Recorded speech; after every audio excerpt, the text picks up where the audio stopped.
الرحمن الرحیم۔ السلام علیکم گرلز، آپ لوگ کیسی ہیں؟ ٹھیک ہے؟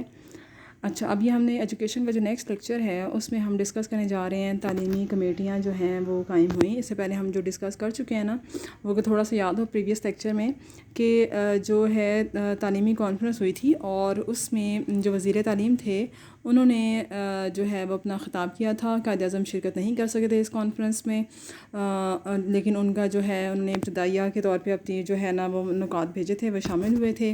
اب جو وزیر تعلیم کی جو ہے اس کے بعد ہم جو تقریر انہوں نے کی تھی اور جو اپنے پوائنٹس جو ہیں وہ سامنے رکھے تھے، اس کے بعد اب ہم دیکھنے جا رہے ہیں کہ تعلیمی کمیٹیاں جو ہے نا وہ قیام عمل میں آیا تھا اور ان کے جو سفارشات تھیں ان کمیٹیوں کی وہ کیا تھیں، وہ تھوڑا سا ہم نے ڈیٹیل میں جو ہے نا آج کے ٹاپک میں ڈسکس کر لینا ہے۔ اچھا، اب دیکھیں وزیر تعلیم نے جو تقریر کی تھی اس کے بعد کانفرنس کے شرکاء کو 10 سب کمیٹیوں میں تقسیم کیا ہے۔ سب کمیٹیاں مطلب ہوتا ہے کہ ایک مین کمیٹی ہوتی ہے اور اس کے انڈر کام کرنے والی جو چھوٹی چھوٹی کمیٹیاں ہوں گی ان کو کہہ دیا گیا یہ سب کمیٹیاں ہیں۔ اور کتنی سب کمیٹیاں بنائی گئی تھیں؟ 10 سب کمیٹیاں۔ تو اس لائن کو آپ نے انڈر لائن کر لینا ہے کہ جو تعلیمی کمیٹیوں کا قیام عمل میں آیا تھا وہ کتنی سب کمیٹیاں تھیں؟ وہ 10 سب کمیٹیاں تھیں۔ ان کمیٹیوں کے ذمے تعلیم کے مختلف شعبوں کی ترقی کا جائزہ لینا تھا اور بہتری کے لیے سفارشات پیش کرنا تھا، یعنی کہ دیکھ لینا کہ تعلیمی میدان میں کس حد تک ترقی جو ہے وہ ہو رہی ہے اور اس کو مزید جو ہے ہم اپنے تعلیمی نظام کو کس طرح سے بہتر کر سکتے ہیں، تو اس کے لیے کون کون سی سفارشات جو ہیں وہ پیش کرنی ہیں۔ اچھا، ان کمیٹیوں کی رپورٹوں کی جو بنیاد پر جو ہے پھر بعد میں سفارشات مرتب کی گئی تھیں، اور وہ جو سفارشات تھیں وہ ہم دیکھ لیتے ہیں کون کون سے والی تھیں۔ پہلا آ جاتا ہے نظریہ پاکستان کا تحفظ۔ قومی نظریہ قومی نظام تعلیم کی اساس ہوتا ہے۔ امپورٹنٹ پوائنٹ اس کو انڈر لائن کریں کہ کسی بھی نظام تعلیم کے لیے، کسی بھی قوم کے نظام تعلیم کے لیے جو قومی نظریہ ہے وہ اس کی اساس مطلب اس کی بنیاد ہوتا ہے۔ چونکہ پاکستان کے قیام کی بنیاد جو ہے وہ اسلام اور 2 قومی نظریے پر ہوئی ہے، اس لیے یہ سفارش کی گئی کہ نظریہ پاکستان جو ہے تعلیم کی بنیاد جو ہے وہ بنے، اور کیونکہ اس کے بغیر ہم اس نظریاتی مملکت کی جو بنیادیں ہیں اس کو مستحکم نہیں بنا سکتے۔ پہلی تعلیمی کانفرنس میں یہ سفارش کی گئی کہ نظریہ پاکستان کو نئی نسل کے ذہنوں میں راسخ کرنے کے لیے اسلام کی بنیادی تعلیم بے حد ضروری ہے۔ کانفرنس نے سفارش کی کہ لڑکے اور لڑکیاں یعنی لڑکوں کو اور لڑکیوں کے جتنے بھی تمام اسکول ہیں ان میں دینی تعلیم جو ہے وہ لازمی تدریس ہونی چاہیے وہاں پر، یعنی دینی تعلیم کو لازمی قرار دیا گیا۔ ارکان اسلام کی عملی تربیت کا نفاذ بھی ضروری ہو، چونکہ پاکستان میں مسلمانوں کے علاوہ دوسری اقلیتیں بھی ہیں، اس لیے ان اقلیتوں کو بھی ان کے نظریات اور مذہب کے مطابق جو ہے تعلیم دی جائے۔ نظریہ پاکستان کا تحفظ۔ قومی نظریہ قومی نظام تعلیم کی اساس ہوتا ہے، یہ ہم نے دیکھ لیا سارا قومی نظریے کے تحفظ۔ نیکسٹ پوائنٹ ہم دیکھ لیتے ہیں لازمی تعلیم۔ اس کانفرنس نے ملک میں ہمہ گیر لازمی اور مفت ابتدائی تعلیم کا انتظام کرنے کی سفارش کی، تاکہ جو ہے وہ سب بچے جو ہیں وہ بیسک جو تعلیم ہے، بنیادی تعلیم جو ہے وہ اس کو حاصل کر سکیں یا ابتدائی تعلیم لازمی حاصل کر سکیں۔ اس لیے انہوں نے کہا کہ اس کو مفت ہونا چاہیے، اور ملک میں ناخواندگی، پسماندگی اور جہالت کے خاتمے کے لیے ہمہ گیر لازمی اور مفت ابتدائی تعلیم کا بندوبست نہایت ضروری ہے۔ اور یہ بھی کہا کہ ایسا کرنا ملک کے جو حالات ہیں ان کے پیش نظر یہ بہت زیادہ ضروری ہے، تاکہ ہم جو پسماندگی ہے، جہالت ہے، غیر تعلیم یافتہ جتنے بھی طبقہ ہے اس کو اگر ہم نے ختم کرنا ہے تو پھر اس کے لیے ابتدائی تعلیم کو مفت کرنا لازمی ہے۔ ابتدائی تعلیم سے متعلقہ کمیٹی نے سفارش کی کہ ابتدائی تعلیم کی مدت جو ہے وہ 5 سال ہو، جسے بعد میں بڑھا کر ہم 8 سال کر دیا جائے۔ ابتدائی تعلیم کے اداروں کے اساتذہ کے لیے مختصر مدت کے تربیتی کورسز کا اجرا کیا جائے۔ لازمی تعلیم۔ اس کانفرنس نے ملک میں اچھا یہ لازمی تعلیم تو ابھی میں نے دیکھ لینا، تعلیم بالغاں ہے۔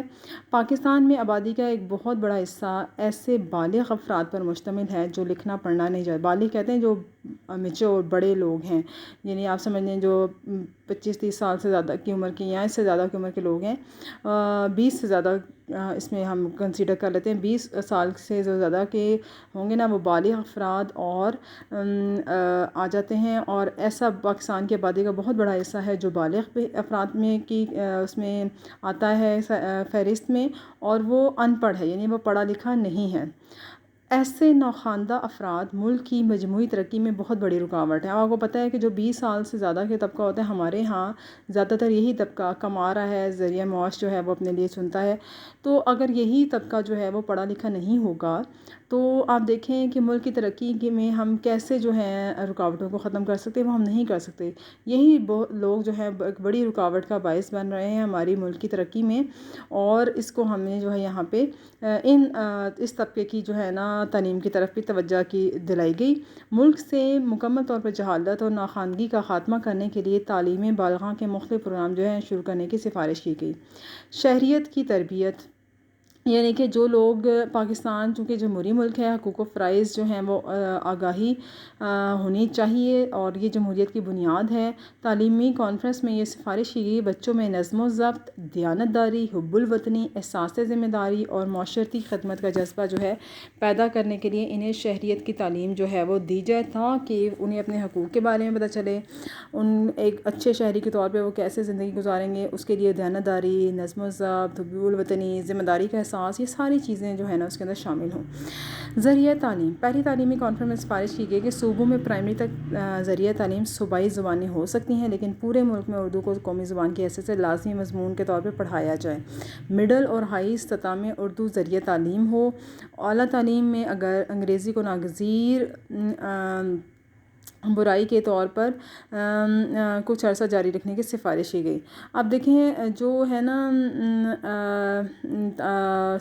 بیسک یا پرائمری جو تعلیم تھی یا جیسے لازمی تعلیم کا انہوں نے کہا تھا کہ چونکہ ہر صوبے کی زبان جو ہے وہ دوسرے صوبے سے مختلف ہے تو یہ سفارش کی گئی کہ تعلیمی زبان جو ہے وہ ان کو صوبائی اس میں جو ہے وہ دی جائے, ابتدائی جو تعلیم ہے, لیکن جو اردو ہے وہ سب کو پڑھائی جائے زبان, کیونکہ اردو قومی زبان ہے اور یہی قومی زبان جو ہے پھر آگے مڈل اور ہائی جو اسکولوں کلاسز میں جائیں گے یا اسکولوں میں جائیں گے بچے تو وہاں پر ان کا ذریعہ تعلیم پھر جو ہے نا وہ اردو ہو جائے گا. تو اسٹارٹ سے انہیں اردو سکھائی جائے تاکہ اور مڈل میں ان کو اور ہائی اسکول میں ان کو یہ دی جائے, اور اس کے بعد جب اعلیٰ تعلیم ہو تو پھر وہ اس کے لیے انگریزی جو زبان ہے اس کو میں ان کو تعلیم دی جائے. انگریزی کا مقام, کانفرنس نے ایک اہم سفارش یہ کی کہ انگریزی کو رفتہ رفتہ بطور ذریعہ تعلیم ختم کر دیا جائے اور اعلیٰ تعلیم بھی قومی زبان میں دی جائے, لیکن ابھی تک ایسا کرنا ممکن نہیں ہو سکا. تعلیمی نسواں, پاکستان میں خواتین کی شرح خواندگی مردوں سے بہت کم تھی. مطلب کہ اس وقت جو پاکستان جب بنا تو پڑھی لکھی جو خواتین تھیں ان کی تعداد اگر ہم مردوں کے مقابلے میں دیکھیں تو بہت کم تھی. اب کیا ہوا کہ دیہات میں خواتین کی تعلیم نہ ہونے کے برابر تھی. کانفرنس میں تعلیمی نسواں کو خاص اہمیت دی گئی اور مسئلے کے حل کے لیے کمیٹی تشکیل دی گئی. کمیٹی نے سفارش کی کہ لڑکیوں کے لیے زیادہ سے زیادہ تعلیمی ادارے قائم کیے جائیں. ابتدائی مدارس میں لڑکے اور لڑکیوں دونوں کو اکٹھی تعلیم دی جائے, لیکن اسکول اور کالج کی سطح پر ان کی تعلیم کا الگ الگ انتظام کیا جائے.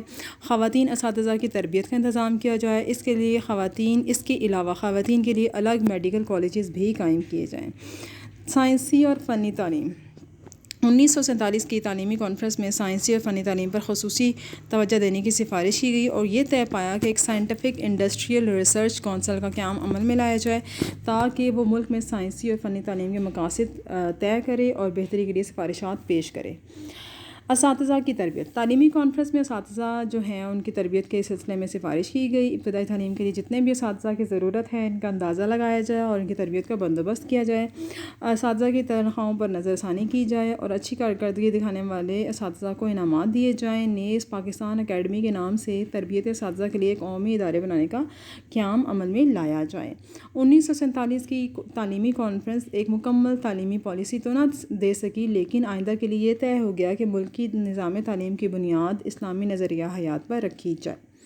تعلیمی کانفرنس کی سفارشات پر عمل درآمد کے لیے 1951 میں 6 سالہ منصوبہ بنایا گیا. نئے تعلیمی ادارے کھولنے اور تعلیمی ترقی کے نئے پروگراموں کے لیے تعلیمی اخراجات کا جو اندازہ لگایا گیا ہے ملکی وسائل ان اخراجات کے متحمل نہیں تھے, اس لیے اس منصوبے پر مکمل طور پر عمل درآمد نہ ہو سکا. پھر آگے ہم دیکھیں گے جو منصوبے بنائے گئے تھے ان کے کیا پوائنٹس ہیں, وہ نیکسٹ ویڈیو لیکچر میں کریں گے.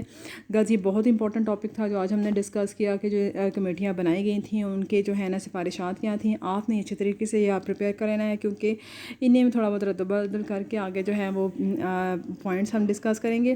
اپنا یہ ٹاپک اچھے طریقے سے تیار کرنا ہے، 2-3 چیزیں جو میں نے آپ کو آبجیکٹیو کے لیے بتائی ہیں وہ انڈر لائن کر لیں، اور کہیں کمیٹی کا نام آ رہا ہے پاکستان اکیڈمی کے نام سے تربیت سازہ کو جو بنایا گیا تھا، ان سب کو انڈر لائن کریں۔ یہ آپ کا شارٹ کوسچن ہے، ٹاپک کو اچھے طریقے سے پریپیئر کرنا ہے، ٹائم اپنا ضائع نہیں کرنا ہے، اور جو اسائنمنٹ جن اسٹوڈنٹس نے ابھی تک مجھے اسائنمنٹ سینڈ نہیں کی وہ اپنی اسائنمنٹ جو ہیں وہ پرائیویٹ میسیج میں مجھے سینڈ کریں، گروپ میں سینڈ نہیں کرنی۔